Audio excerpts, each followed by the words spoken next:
திரு சவுண்டையா, இப்போ நம்ம மாணவர்கள் போராட்டத்தை நடத்தி பெற்றப்போம் அப்பவும் நம்ம பேசியிருக்கோம். இந்த ஒரு போராட்டம் எப்படி தொடங்க எப்படி முடியும் அப்படிங்கிறதெல்லாம் நீங்கள் ரொம்ப விரிவாக சொன்னீங்க. மாணவர்களே போராட்டத்தை கைவிட்டாங்க, அதை சொல்லி எதிர்க்கட்சியில் ஒரு பக்கம் அமளி தொடர் முடக்கும் அப்படின்றதையும் பார்த்தோம். இப்போ நாடாளுமன்ற ஜனநாயகத்தில் எதிர்க்கட்சிகள் இது போல அமளியில் ஈடுபடுறது ஒரு எதிர்ப்பின் வெளிப்பாடாக எடுத்துக்கிட்டால் கூட கிட்டத்தட்ட ஒரு கூட்டத்தொடர் நடக்கணும்னாக்கா 150 கோடி வரைக்கும் செலவாகுது அப்படிங்கிறது. 2012 சொன்ன கணக்கே 135 கோடி அப்படிங்கிறாங்க. இப்போ இன்னும் கூடுதலாக கூட இருக்கலாம். அப்படி இருப்ப மக்கள் வரிப்பணம் இந்த எதிர்க்கட்சிகளுடைய அமளியினால் முடக்கத்தினால் விரயமாகிறதா வீணடிக்கப்படுகிறதா, யார் பொறுப்பு?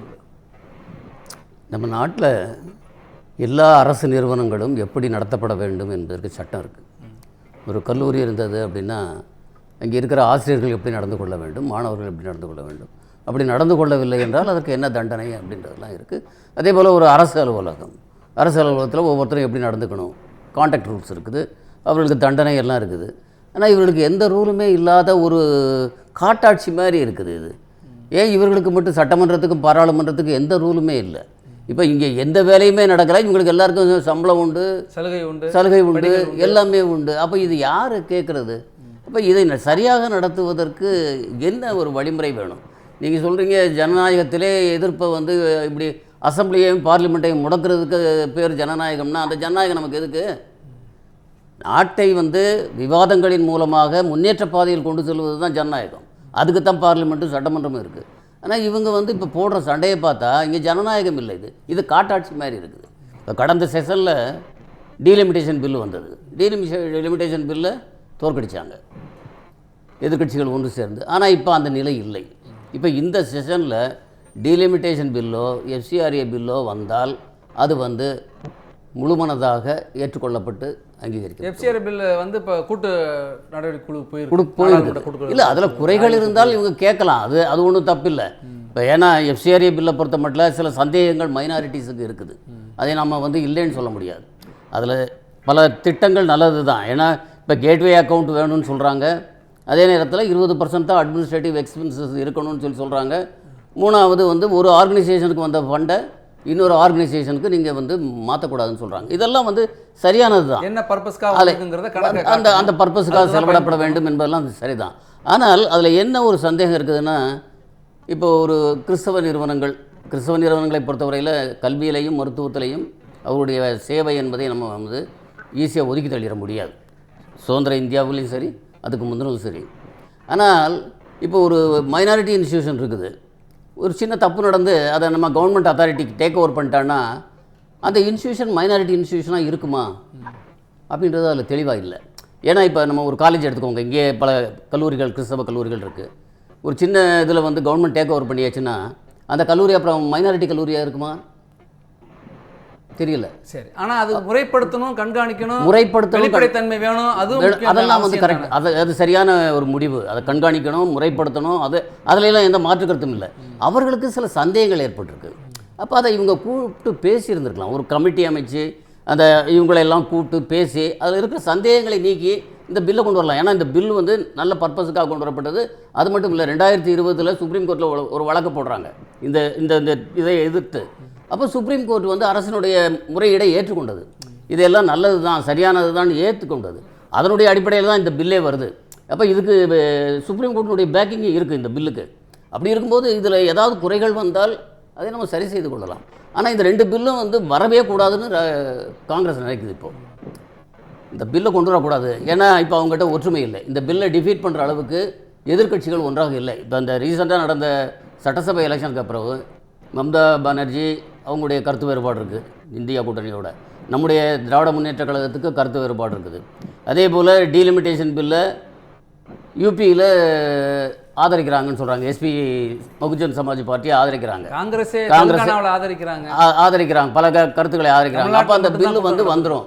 அதோட இந்த எஃப்சிஆர்ஏ பில்லும் வந்துடும். இந்த 2 பில்லும் வரக்கூடாது அப்படின்றது தான் அவங்களுடைய நோக்கம். அதற்காகத்தான் இவங்க இதெல்லாம் பண்ணுறாங்க. எஃப்சிஆர்ஏ அறிமுகமானது இப்போ கூட்டுக்குழுவுக்கு போயிருக்கு. ஆனால் டீலிமிட்டேஷனை பற்றி எந்த பேச்சு இப்போ வரல, அதிகாரப்பூர்வமாக டேபிள்லாம் பண்ணல. அது வராமலே இங்கே ஒரு கூட்டம் நடந்திருக்கு, வந்துடும். அது ஒரு விமர்சனத்துக்கு வந்துருன்ற பயம் இவங்களுக்கு இருக்குது. இப்போ மேலும் இப்போ நீட்டை பற்றிய பேச்சே முடிஞ்சு போச்சு. அதை போராட்டம் நடத்தினவங்க அதை முடிச்சுட்டு அவங்களுடைய கோரிக்கை நிறைவேறிடுச்சு, அவங்க போயிட்டாங்க. இப்போ இவங்களுக்கு என்ன? சண்டை போட்டவன் நான் வெளியே போயிட்டேன்னா அப்புறம் நடுவில் இருக்க பஞ்சாயத்து பண்ணுறவங்களுக்கு என்ன வேலை இருக்குங்க? இவங்கெல்லாம் கூட போய் சப்போர்ட் பண்ணவங்க தான். எல்லா கட்சிகளும் இதுக்கு சப்போர்ட் பண்ணாங்க, எல்லா எதிர்க்கட்சிகளும் சப்போர்ட் பண்ணாங்க. இந்த அவங்களுடைய கோரிக்கைகள்லாம் நிறைவேறிச்சு, அவங்க போயிட்டாங்க, அவங்க வேலையை பார்க்க போயிட்டாங்க. இப்போ இவருக்கு என்ன இதில் என்ன விவாதம் வேண்டி இருக்குது? எல்லாருக்கும் புரிஞ்சு போச்சு. புரிஞ்சு போன பிறகு இவங்களுக்கு மட்டும் புரியாத ஒன்று இருந்தால் தானே விவாதம் வேணும்.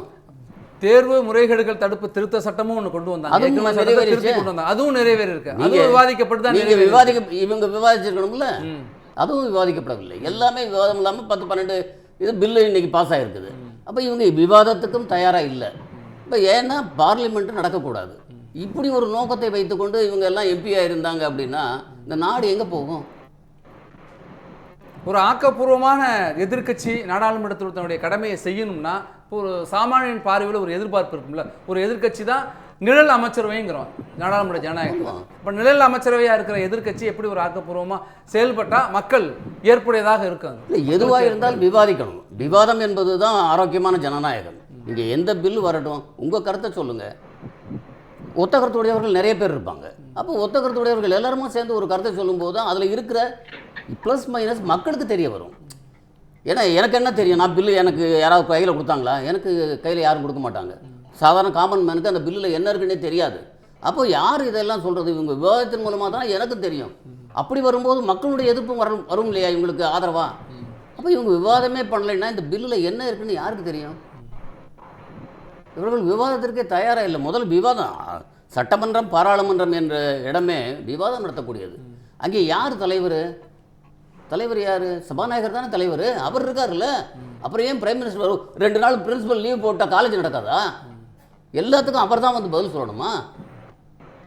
இங்கே கேள்வி கேட்டால் அப்போ யார் பதில் சொல்லணுமோ அவங்க பதில் சொல்லிட்டு போகிறாங்க. ஒருத்தர் இன்னைக்கு இல்லை அப்படின்னா இன்னொரு அமைச்சர் அதுக்கு பதில் சொல்லிட்டு போகிறாரு. இப்போ உங்களுக்கு தேவை பதில் தானே. இவர் தான் பதில் சொல்லணும். எனக்கு நான் கேட்டால் இவர் தான் பதில் சொல்லணும்னா நீங்கள் என்ன அவ்வளோ பெரிய ஆளா? ஜனநாயகத்தில் எல்லாரும் சாதாரணமாக எல்லாரும் சமம் தான். எல்லாரும் சமம் தானே. நமக்கு தேவை கேள்வி, அதுக்கு தேவை பதில், அவ்வளோதான். விவாதம் பண்ணாமல் அவர் வரல இவர் வரல இதெல்லாம் வந்து லேம் எக்ஸ்கியூஸ். இன்னொரு விஷயத்தையும் பார்க்குறோம் சார். ஒவ்வொரு கூட்டத்தோட தொடங்குறதுக்கு முன்னாடியும் ஒரு அனைத்து கட்சி கூட்டத்தை கூட்டுறாங்க. அனைத்து கட்சியினுடைய பிரதிநிதிகளும் பங்கேற்கிறாங்க, பேசுகிறாங்க. இப்போ அதுக்கு பிறகும் இப்போ முடக்கம் இருந்துச்சு, அமல் இருந்ததை பார்க்க முடிகிறது. அதுக்கப்புறமும் எதிர்க்கட்சி தலைவரை அமைச்சர்கள் சந்திக்கிறாங்க, அழைப்பு விடுக்கிறாங்க. ஆனாலும் கூட கடைசி வரைக்கும் இந்த கூட்டத்தொடர் முழுமையாகவே இப்போ இன்றைக்கி வரைக்கும் அமளியோட ஒத்தி வச்சு காலவரை என்று ஒத்தி வைக்கிற ஒரு நிலைமைக்கு இங்கே எதிர்க்கட்சி என்பது எதிர்க்கட்சியாக தான் நடந்துக்கிறாங்களே ஒழிய எதிர்க்கட்சி ஜனநாயகத்தில் வந்து எல்லாமே சமந்தான். 2 பேரும் வந்து சேர்ந்து இருந்தால் தான், தண்டவாளத்தினுடைய 2 தண்டவாளமும் ஒரே லைனில் இருந்தால் தான் வண்டி ஓடும். அப்போ 2 பேருமே ஜனநாயகத்தை இழுத்து கொண்டு போகிறதுல, முன்னோக்கி கொண்டு போகிறதுல ஆளுங்கட்சிக்கு என்ன பொறுப்பு இருக்கோ அதுக்கு சமமான பொறுப்பு எதிர்க்கட்சிகளுக்கு இருக்குது. ஆனால் அவர்கள் அந்த பொறுப்பை உணர்ந்து கொள்ளவில்லை. இவங்களை கேட்டால் நாங்கள் ஆட்சியில் இருக்கும்போது நீங்கள் எப்படி பண்ணீங்கன்னாம்பாங்க. இப்போ 2 பேர் பண்ணியிருந்தால் 2 பேர் பண்ணதும் தப்பு தான், யார் பண்ணினாலும் தப்பு தான். நீங்கள் விவாதிக்க வேண்டும். மக்களுடைய எதிர்பார்ப்பு என்ன? எங்களுடைய பிரச்சனைகளை நீங்கள் விவாதித்து அங்கே என்ன இருக்குதுன்றதை எங்களுக்கு சொல்லுங்கள். தேவைப்பட்டால் நாங்கள் வீதிக்கு வர்றோம். இந்த சட்டம் நிறைவேறக்கூடாது அப்படின்னா நாங்கள் வீதிக்கு வர்றோம். மக்களை கூப்பிடுங்க, மக்கள் வீதிக்கு வருவாங்க. அதை விட்டுட்டு சும்மா இவங்க பாட்டு போக மாட்டேன் அப்படின்னா எதுக்கப்புறம் இவங்களுக்கு இந்த எம்பி பதவி எதுக்கு? முதல்ல போக மாட்டேன்னு ஒரு அரசாங்க ஊழியனா உள்ளே போக மாட்டேன், வேலை பார்க்க மாட்டேன்னு சொன்னால் விட்டுருமா? அடுத்த 1 மணி நேரத்தில் சஸ்பெண்ட் பண்ணிட மாட்டோம். இப்போ இவங்களுக்குலாம் என்ன இந்த அதிகாரம் இருக்கிறது? தமிழ்நாட்டினுடைய குரலும் அங்கே ஒழிக்காம போயிடுச்சோ, கூடுதலாக நமக்கு ரொம்ப பாதிப்பா? அதனால இல்லை, தமிழ்நாட்டினுடைய குரல் மட்டும் இல்லை, இதே போல் பல மாநிலங்களுடைய குரல் அங்கே ஒழிச்சிருக்கலாம். எதுவுமே ஒழிக்கலை. இப்போ நம்முடைய பிரச்சனை இப்போ இதுதான் நமக்கு இப்போ பர்னிங் இஷ்யூ. தமிழ்நாட்டை பொறுத்த மட்டும் இன்றைக்கு பற்றி எறியக்கூடிய விஷயமாக இந்த மேகதாது விஷயமும் காவிரியில் தண்ணீர் திறந்துவிடுற பிரச்சனை இருக்குது. இந்த 2 பிரச்சனையை பற்றியும் பேச முடியல. இனி எங்கே பேசுறது? ரோட்டில் நின்று தான் பேச முடியும்.